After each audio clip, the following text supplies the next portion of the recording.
Where is he? He's not coming. He says, and I quote him directly here, Edward's not worth my time. Do you know what the oldest riddle is? From ancient Sumer, 4,000 or so years ago. There's a house where you enter blind and leave seeing. What house is this? John Oates. You popped him in the head in broad daylight, out on Wayne and Giordano, then waited for the cops to come. You got a reason? You owe him some money? You lose to him at poker or something? Maybe he slept with your girlfriend. You got a girlfriend? A schoolhouse. So's the no and the girlfriend. You don't like that one? Riddle me this. How'd the Joker know you'd be home with Babs that day? How'd he know where you live? How'd he get past your security? We both know him. He's a weird guy. Complicated, but never much of a planner. Hey Eddie, how's tricks? I want to do this whole one bad day thing, but I've got no idea where to start. Well, Jack, how about the Cumish and his daughter? I have the whole thing staked out, but it was so easy, I got bored with it. I'll give it to you for a song. That would be perfect, Eddie. And tell you what, I'll throw in a dance for free. Ha ha ha ha. Click. You son of a bitch. Jesus. Fuck you. You okay, Gordo? You seem upset. Oh no. Did people find out about Sergeant Essen? How you fucked her and then forced her to transfer? So you could hide your sexy affair from your pregnant wife? She worked for you, man. She had a career. And then we know what came then, don't we? Poor thing. You come in blind, and you leave seeing. What house is this? Hello, friendos and bendos. It's me, Z, and Batman probably has the most iconic rogues gallery out of any superhero. Being around since the 30s will do that to you. And with so many villains, there are bound to be certain ones that shine above the rest. The Joker is by far Batman's most iconic villain, one of his earliest and deadliest foes, who manages to keep coming back and upping the stakes. It's really hard to imagine the Dark Knight without also imagining him coming to blows with the Clown Prince of Crime. Ra's al Ghul is probably Batman's most dangerous villain.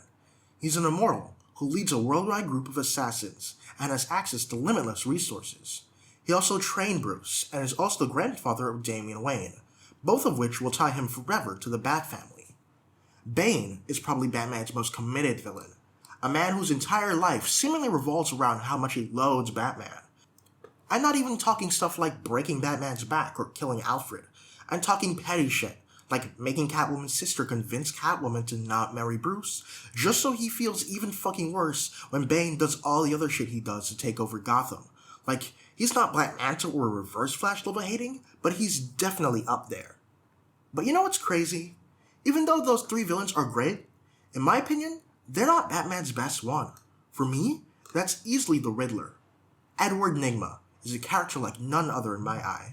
His narcissism and compulsive need to tell riddles and leave puzzles makes him such an interesting foe. Hard to write too. The reason he didn't appear much in places like Batman the Animated Series was because laying out a good story with him requires serious brains. Because there's seriously nothing worse than a poorly done Riddler. I am flora, not fauna. I am foliage, not trees. What am I?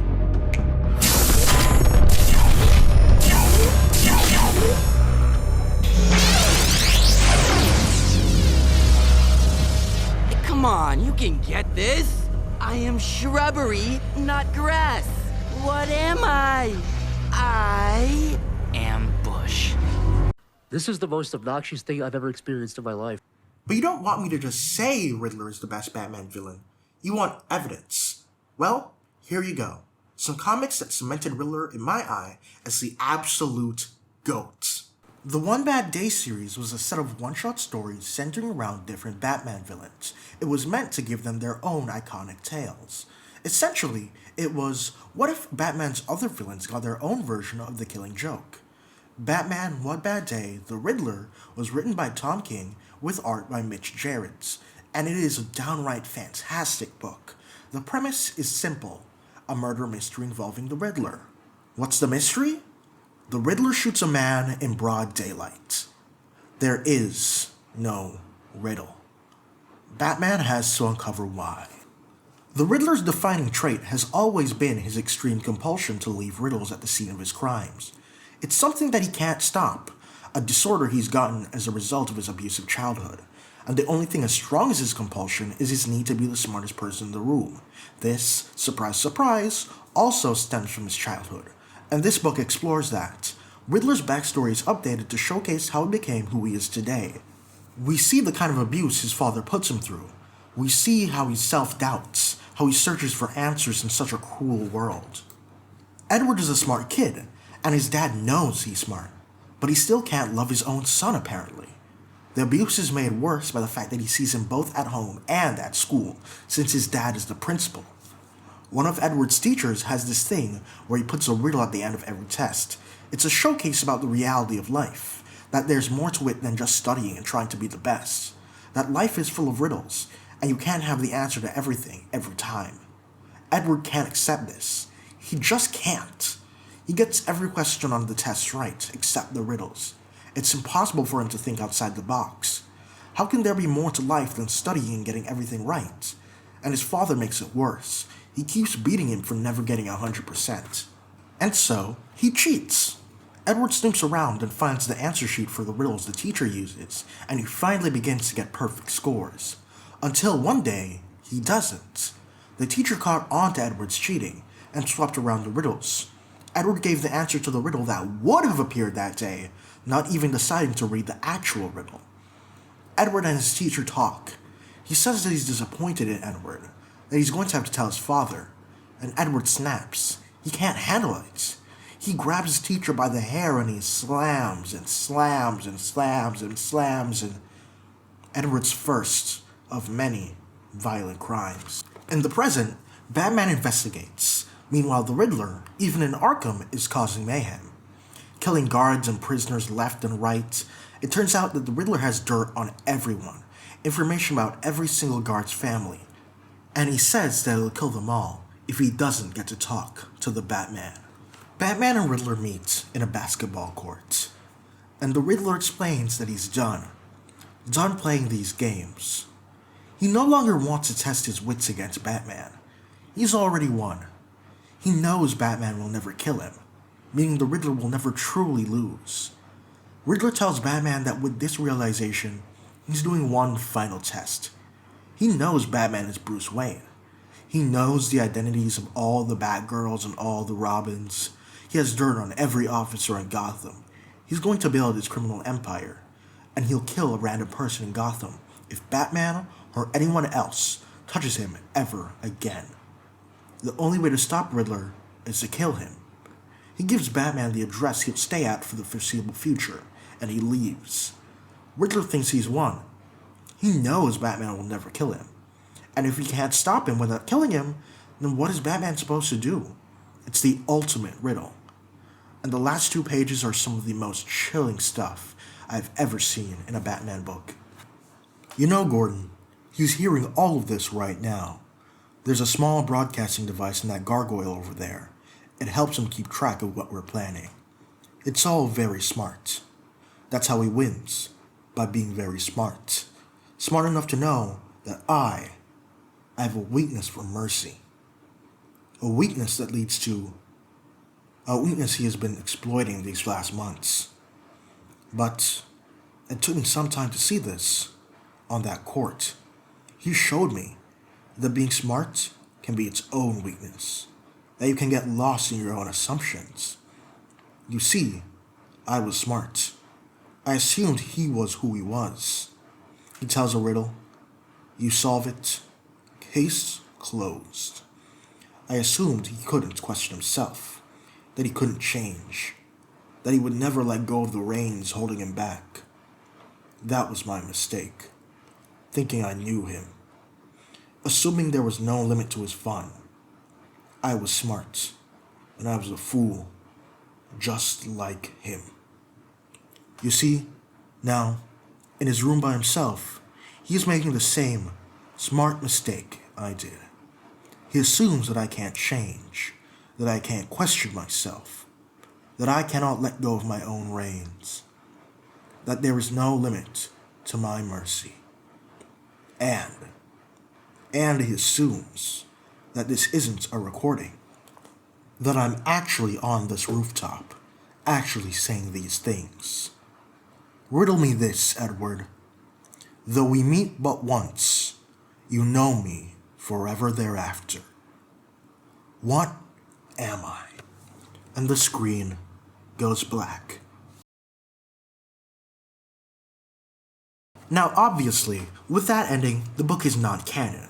The Riddler is never really going to die in main continuity, but the book still does such a good job of showing Riddler's origins and his immense smarts that I can't help but to gush about it. But, if you want canon, the next story is for you. Batman Zero Year by Scott Snyder and Greg Capullo retells some of Batman's earliest adventures, going over his fight with the original Red Hood and his fall into the vat of acid that would result in him becoming the Joker. Along with that, it does a reinvention of his run-in with Dr. Death, the first real supervillain that Batman ever fought all the way back in Detective Comics 29. But the big part of Zero Year is the Riddler. He is the big bad. Even with a sordid past, Edward Nygma manages to become chief strategist at Wayne Enterprises. But with the recent return of Bruce Wayne to Gotham potentially causing problems, Edward starts planning. He hires the Red Hood gang to kill Bruce Wayne, and upon being figured out, he escapes and begins to enact his master plan. First, using the fight with the Red Hood gang and Batman and Ace Chemicals as a distraction, he cuts the power to all of Gotham. Then, he uses Dr. Death to fight Batman while he blows up Gotham City, flooding it. He then uses an experimental plant growth formula from one Dr. Pamela Isley, and with that, the entire city is turned into an overgrown nightmare. Then, using advanced robots and weather balloons, he polices Gotham and prevents anyone from entering or leaving. He calls it the Zero Year, and Riddler is king. He decrees that there's only one rule: get smart or die.